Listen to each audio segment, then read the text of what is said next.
네, 오늘 성경 말씀 보시겠습니다. 이사야서 60장 15절부터 22절까지 말씀입니다.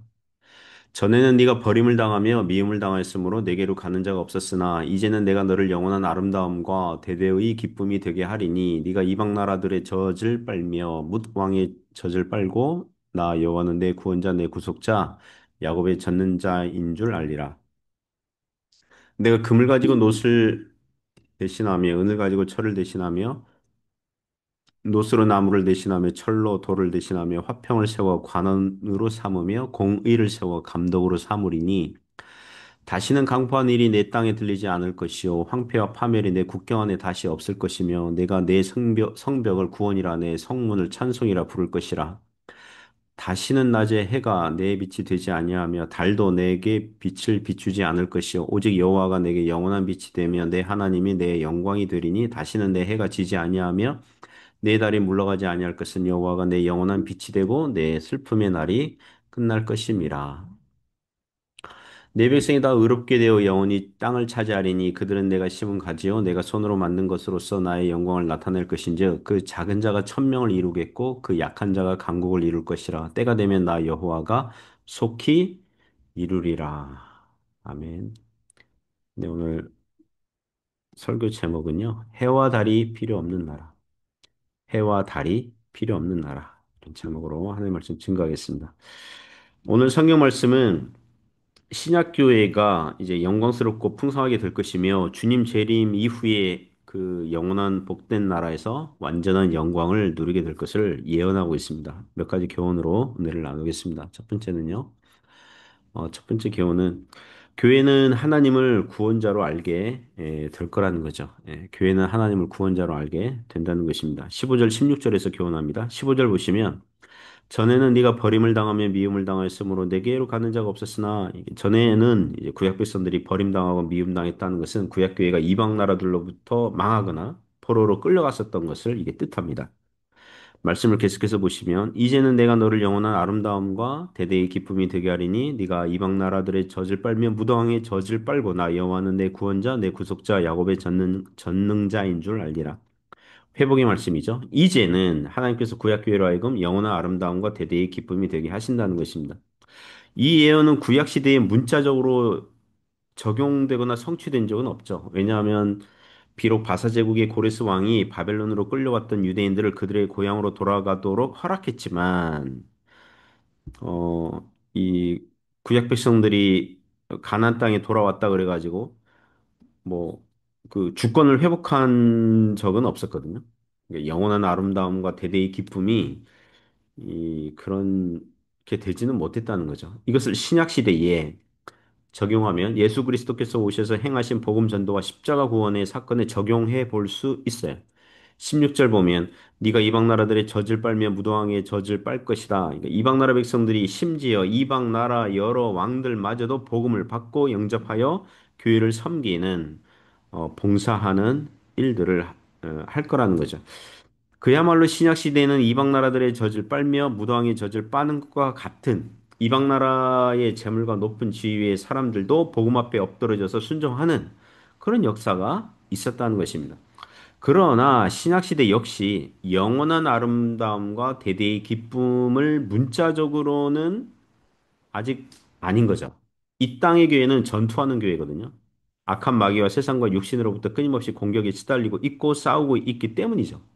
구약 시대와는 달리 이방 나라들로부터 이방 나라 왕들도 복음 앞에 순종하며 나아오지만 그 이외에 많은 이방 나라들과 이방 나라 왕들은 주님을 거부하고 여전히 우상을 숭배하고 있거든요. 자, 그러면 이런 시대에 언제 옵니까? 그리스도의 재림으로 오는 천국, 새하늘과 새 땅의 시대라고 할 수 있습니다. 모든 죄악들은 깨끗이 정리하시고 악한 마귀와 그 세력들을 지옥으로 다 쳐 넣으시고 최후 승리의 날에 이러한 영광스러운 결과가 주어질 거예요. 그래서 우리 하나님을 음, 지금도 우리는 구원자, 구속자, 전능자라고 고백하지만 천국에서 더욱 우리 하나님을 구원자요, 구속자요, 야곱의 전능자라고 찬송할 것입니다. 그 요새 한국 교회의 이야기 들어보면 경제가 어려워지고 자녀들을 키우는 것이 어려우니까 교회 여 성도들도 취업 활동하고 알바를 하잖아요. 그래서 교회 낮에 모이는 구역 모임이나 이 낮에 하는 집회하기가 어려운 시대가 되었다고 그래요. 그리고 목사님들이 개척교회를 한다고 건물 짓는다 그래가지고 그 건물에 모이는 시대는 이미 한참 지나간 유행이 되었거든요. 자, 이것은 무엇을 우리에게 알려줍니까? 이 세상에서는 신자들이 먹고 사느라 바빠서 온전하게는 복음의 영원한 아름다움과 대대의 기쁨을 누릴 여유가 없는 거죠. 충분히는 없는 거죠. 믿음의 싸움을 하느라 바빠서 복음의 은혜들을 충분히 아주 누릴 수는 없는 상태이거든요. 그러므로 영영한 아름다움과 대대의 기쁨은 천국에서 완전하게 충분하게 누리는 것인 줄 믿습니다. 그때는 하나님을 구원자와 구속자와 전능자로 역시 완전하게 충분하게 찬양하게 될 날이 올 것입니다. 이런 소망 가지고 살아가시기 바랍니다. 두 번째 교훈은요. 교회는 더욱 영광스럽게 될 거라는 것입니다. 17절부터 20절에서 교훈합니다. 17절에 내가 금을 가지고 노을 대신하며 은을 가지고 철을 대신하며 노스로 나무를 대신하며 철로 돌을 대신하며 이 17절에 금, 은, 노, 철이 노철, 나무, 돌을 대신한다. 그러니까 교회가 더욱 영광스럽게 될 것이다. 아름답게 될 것이다. 또 많은 사람들에게 많은 지역으로 퍼져서 세워져 나갈 것이다. 이런 거죠. 복음의 영광이 교회를 통해서 더욱 드러날 것이다. 이런 뜻이죠. 말씀을 계속해서 보시면 화평을 세워 관원으로 삼으며 공의를 세워 감독으로 삼으리니 다시는 강포한 일이 내 땅에 들리지 않을 것이요 황폐와 파멸이 내 국경 안에 다시 없을 것이며 네가 내 성벽을 구원이라 내 성문을 찬송이라 부를 것이라. 17절 후반절에서 화평이 관원이고 공의가 감독이면 그 나라 그 사회는 행복한 사회가 될 것입니다. 교회의 목회와 섬김, 봉사의 원칙들이 이와 같은 거죠. 하나님과 화목되었으니 화평을 누리죠. 하나님과의 관계에서 그리스도 안에서 화평을 누리는 자는 이웃과도 화평을 누리게 됩니다. 그리고 공의가 감독이면 그 나라 사회 조직은 강한 조직이 되겠죠? 구성원들이 만족도가 높을 거예요. 교회가 화평과 공의의 원칙으로 움직이고 섬겨 나가야 할 줄 믿습니다. 이웃을 해치지 않아도, 이웃을 밟지 않아도 우리 하나님께서 함께 하시고 인도하심을 믿어야 하는 것입니다. 18절을 보시면 강포한 일과 황폐와 파멸이 국경 안에 다시 없을 것이라고 합니다. 성벽과 성문을 구원이요 찬송이라고 한다는 거죠. 예루살렘 성 안에 구원이 있다는 거죠. 이 구절은 하나님 나라 교회를 향한 말씀입니다. 지금도 누구든지 그리스도께 오면 구원받아요. 교회는 그 구원의 영광, 복음의 진리를 전하고 누리는 거죠. 하지만 이 땅의 교회는 아까도 말씀드린 것처럼 문제투성이에요. 늘 공사 중이에요. 불편을 끼쳐서 죄송합니다. 라는 팻말을 붙여 놓아야 할 정도예요. 신자들이 완전하게 거룩하거나 성숙하지는 않아서 아직 공사 중이니까, 아직 성숙을 향해서 진행 중이니까 도중에 가끔 서로 갈등이 생기고 아픈 일들이 일어나는 거죠. 그러니까 이 말씀은 이 땅이 현세 교회를 염두에 두고 하시는 말씀이 아니라 앞으로 도래할 천국 교회, 하늘의 교회를 두고 하시는 말씀입니다. 19절, 20절 보시면 다시는 낮에 해가 내 빛이 되지 아니하며 달도 내게 빛을 비추지 않을 것이 오직 여호와가 내게 영원한 빛이 되며 내 하나님이 내 영광이 되리니 다시는 내 해가 지지 아니하며 내 달이 물러가지 아니할 것은 여호와가 내 영원한 빛이 되고 내 슬픔의 날이 끝날 것임이라. 19절은 낮의 해와 밤의 달이 필요 없을 정도로 하나님 당신께서 영원한 빛이 되시고 영광이 되신다는 것입니다. 이 구절이요. 그 요한계시록 21장 23절 가면 그 하늘에서 내려온 새 예루살렘 성, 이게 천국을 상징하는 새 예루살렘 성에 대해서 이렇게 얘기하죠. 그 성은 해나 달에 비침이 쓸데없으니 이는 하나님의 영광이 비치고 어린 양이 그 등불이 되심이라. 할렐루야. 오늘날 대낮에 뜨거운 태양을 우리 눈으로 직접 보면 뭐 한 몇 초 못 보잖아요. 10초, 20초 보기도 힘들걸요. 밝고 너무 뜨겁고 강렬하기 때문에. 그런데 천국은 더 환한 곳이라는 거예요. 하나님께서 영원한 그리고 영광스러운 빛이 되신다는 것입니다. 물론 그런 이미지를 사용하셔서 천국은 거룩하고 깨끗하고 도덕적으로 완전한 즐거움이 있는 곳, 20절에 말하는 것처럼 하나님께서 영원한 빛이시니까 슬픔의 날이 끝나는 슬픔과 눈물이 없는 복된 곳이라는 걸 알려주는 것입니다. 간혹 무신론자들 중에 세상 철학으로 똘똘 뭉쳐진 합리주의 무신론자들이 있습니다. 소위 내세를 믿지 않는 사람들이 있습니다. 사람이 죽으면 모두 소멸되므로 영혼이 계속 존재한다는 것을 믿지 않는 자들이므로 천국과 지옥 그리고 그 어떤 내세도 없다고 굳게 믿는 자들이 있어요. 그와 같은 사람들은 천국이 햇빛보다 더 밝은 곳이라 그러면 안 믿죠. 조롱하죠. 비웃죠. 예. 그러나 이 말씀이 하나님으로부터 온 것이죠. 성경 말씀이에요.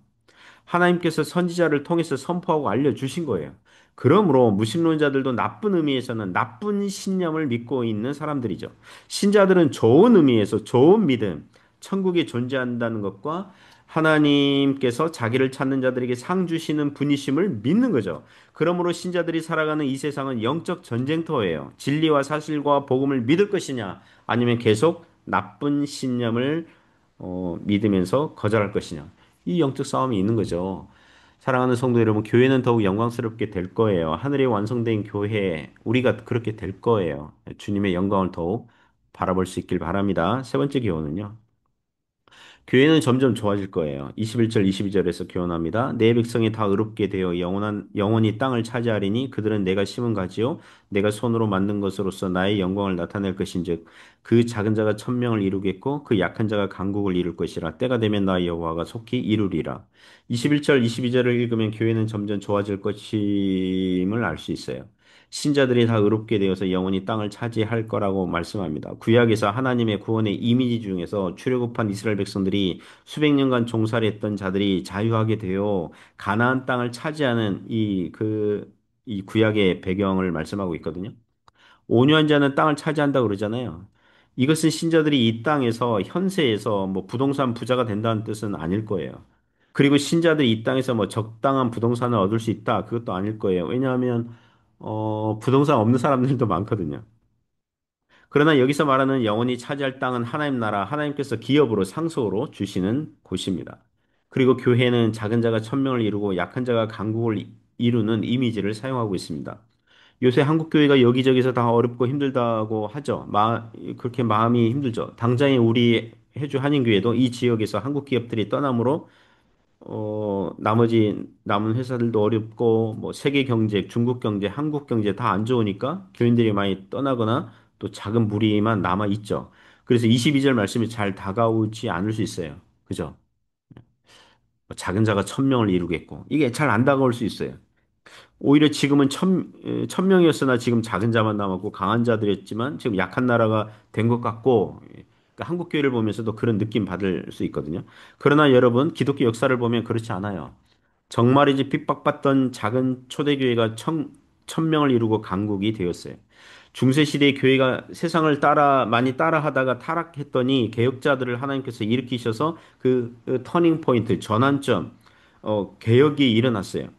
이후에 세상 철학이 유럽을 지배하니까 영국과 미국에서 여러 나라에서 부흥이 나타났고, 그래서 작은 자가 천명을 이루고 약한 자들이 강국을 이루는 그런 은혜의 때가 있었어요. 그리고 그 복음의 소식이 조선 땅에도 전해져서 기독교가 왕성하게 활동하는 나라가 된 게 그 우리나라 아니겠습니까? 우리는 이렇게 생각해야 합니다. 우리의 마지막은 천국이라는 거예요. 이 땅에서 힘을 다하여 수고하다가 천국 가는 거예요. 그러므로 천국에서 아름다운 교회를, 영광스러운 교회를 하나님이 빛이 되셔서 영원한 아름다움과 기쁨이 충만한 교회를 보게 될 것이고 만나게 될 거예요. 숫자를 셀 수 없는 열방과 민족과 방언에서 나온 구속함을 받은 백성들이 찬양하고 소리를 높이고 하나님의 영광과 그 은혜를 노래하게 될 거예요. 제가 요새 그 요한계시록 읽고 있거든요. 요한계시록 읽고 있는데 그 구속함을 받은 14만 4천 명이 이제 하나님을 찬양하고 막 그러잖아요. 그러니까 14만 4천 명 구속함을 받은 우리 성도들 교회를 얘기하거든요. 구원받은 우리 성도들을 얘기하는데 이들은 그러면서 어린 양이 어디로 인도하는지 따라가는 자들이며 이렇게 얘기하는 거거든요. 고난 가운데 환난 중에 이렇게 신앙을 지켰고 그들을 설명하는 그런 용어들 있잖아요. 이들만이 하나님을 찬양할 것이라고. 사랑하는 성도 여러분, 하나님께서 우리를 그렇게 보십니다. 우리의 정체성, 특징이 그런 거죠. 어린 양이 어디로 인도하시든 그 따라가는 거.